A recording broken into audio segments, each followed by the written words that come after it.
Exode chapitre 20. Alors Dieu prononça toutes ces paroles, en disant. Je suis l'Éternel, ton Dieu, qui t'ai fait sortir du pays d'Égypte, de la maison de servitude. Tu n'auras pas d'autre Dieu devant ma face. Tu ne te feras point d'image taillée, ni de représentation quelconque des choses qui sont en haut dans les cieux, qui sont en bas sur la terre, et qui sont dans les eaux plus bas que la terre.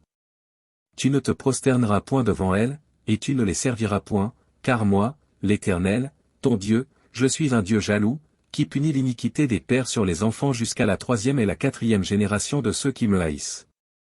Et qui fait miséricorde jusqu'en 1000 générations à ceux qui m'aiment et qui gardent mes commandements. Tu ne prendras point le nom de l'Éternel, ton Dieu, en vain, car l'Éternel ne laissera point impuni celui qui prendra son nom en vain.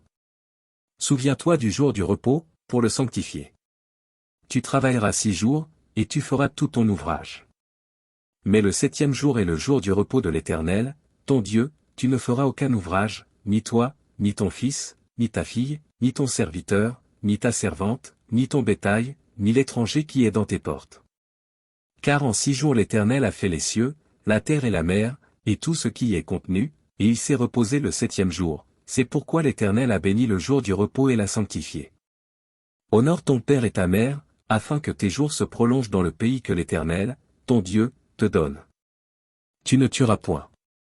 Tu ne commettras point d'adultère. Tu ne déroberas point. Tu ne porteras point de faux témoignages contre ton prochain. Tu ne convoiteras point la maison de ton prochain, tu ne convoiteras point la femme de ton prochain, ni son serviteur, ni sa servante, ni son bœuf, ni son âne, ni aucune chose qui appartienne à ton prochain. Tout le peuple entendait les tonnerres et le son de la trompette, il voyait les flammes de la montagne fumante. À ce spectacle, le peuple tremblait, et se tenait dans l'éloignement. Ils dirent à Moïse, parle-nous toi-même, et nous écouterons, mais que Dieu ne nous parle point, de peur que nous ne mourions.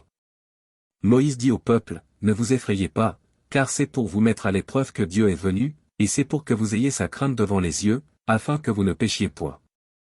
Le peuple restait dans l'éloignement, mais Moïse s'approcha de la nuée où était Dieu. L'Éternel dit à Moïse, tu parleras ainsi aux enfants d'Israël, vous avez vu que je vous ai parlé depuis les cieux.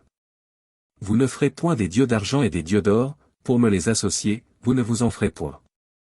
Tu m'élèveras un autel de terre, sur lequel tu offriras tes holocaustes et tes sacrifices d'action de grâce, tes brebis et tes bœufs. Partout où je rappellerai mon nom, je viendrai à toi, et je te bénirai.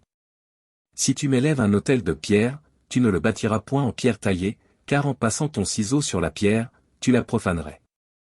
Tu ne monteras point à mon autel par des degrés, afin que ta nudité ne soit pas découverte.